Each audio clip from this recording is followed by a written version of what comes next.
Now, from the Columbia Basin, your local news source, this is iFIBER 1 News, presented in high definition. The #1 source for real-time local news, local sports headlines, and our very own Weather Center forecast covering the entire Columbia Basin. With your iFIBER 1 News team, reporting news in real time as it's happening. From the iFIBER Communications HD broadcast studio in Ephrata, Washington, this is iFIBER 1 News, and it starts now.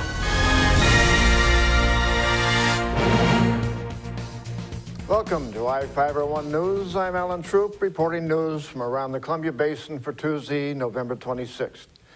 Tonight, we report on dangers for travelers leaving Grant County for Thanksgiving and the rate increase set by the Grant County PUD. In sports, Bob Kirkpatrick reports on the Moses Lake Wrestling program and gives us an update on the 10-1 Seattle Seahawks. Our spotlight story tonight is about an early visit to Moses Lake by Santa. And we have the latest weather forecast for the Columbia Basin from the iFIBER 1 Weather Center. Our top story tonight: if you're planning a Thanksgiving trip, don't be surprised if it feels more like Christmas. Travelers who tried to get an early jump on their Thanksgiving travel are being caught in rough weather. As Nick Valencia reports for CNN, more snow, ice, and sleet may be on the way. Coast to coast, the country is feeling the impacts of an earlier than expected winter weather system. And in Texas, it's already proving fatal. Icy road conditions causing this major accident along Interstate 40, forcing multiple cars to collide. The Texas Department of Public Safety warns it may only get worse. In the Dallas-Fort Worth area, we're bracing for a wintry mix. Anything from sleet to freezing rain, and if it gets really bad, we're going to encourage folks to stay home. This deadly winter storm started out west. Strong winds in the San Francisco Bay Area downed trees and power lines. I heard a big crack and the house started banging and things started kind of falling, and I thought it was a huge earthquake. And flooding hit Phoenix, Arizona, with almost 2 inches of rain. But now the winter threat is on the move, a dangerous system which has the potential to create chaos for millions of travelers, all the way into the heavily populated Northeast. It's crazy. It's super crazy. I hope it's going to be gone soon. Right now, the snow impacts are being felt in New Mexico, Texas, and part of the Great Plains, with many people coping with treacherous ice-covered roads and bridges. It feels like the wind is going to pull you over, you know, it just feels like it's going to push you into the next lane. The winter weather also hit the gridiron. In Ohio, snow and freezing temperatures played out on Saturday during the Ohio State-Indiana football game in Columbus. Officials had to scrub the snow off the goal line. Now, in the days ahead, more than 40 million Americans are expected to hit the nation's roads and millions of others to fly the skies. Unfortunately, dangerous wind, sleet, snow, and rain could be your travel companion. Nick Valencia, CNN, Dallas, Texas.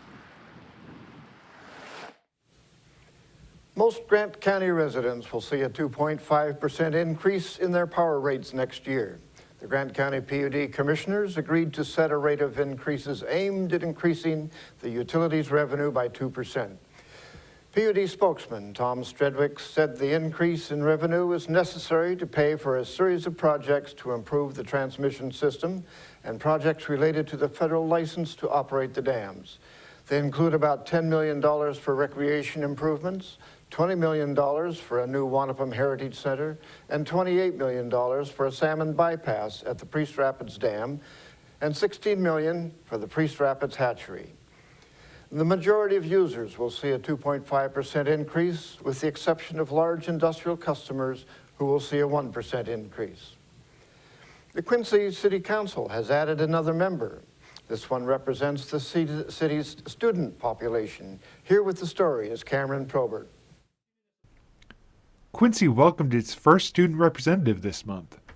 Luis Perez, a senior from Quincy High School, is the first person to fill the position since it was created in August, as a way to introduce youth concerns to the council.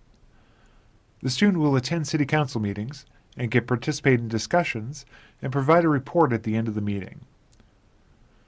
Mayor Jim Hembury brought the idea to the council as a way for the city government to hear more about the concerns of youth in the city. Now, obviously, they can't vote, but they can certainly be a part of the discussion, and I think it'll bring us that aspect of what the youth have going on, kind of get a whole different perspective of what we've had in the past. Perez has been a member of Quincy's Youth Action Committee for 4 years.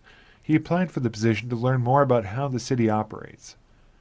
And Miss Murray brought it up to the school, and so I was like, why not give it a try and see what's going on. And next thing you know, I got a call from the mayor and saying I'm going to be the city council representative, and that was pretty cool. Perez is planning on a career as a physician's assistant and is hoping the position helps him in communicating with other people. He's still learning how the city operates. Like I say, I'll be learning as I go. Yeah, it's pretty interesting, Perez will serve in the position until June 1st, when he'll be replaced by Joanna Santana, who will serve in the position next year. For iFIBER 1 News, this is Cameron Preppert reporting. Thank you, Cameron. Each of the people you see here has warrants for their arrest and is wanted by various law enforcement agencies. If you see any of these people, the DOC asks that you not attempt to detain or apprehend them, but to call police. You can also call the Department of Corrections at 509-764-6180 during the day or 509-762-1160 after 5 p.m. We will be back after these messages with the latest from our iFIBER 1 Weather Center, sports, and more news.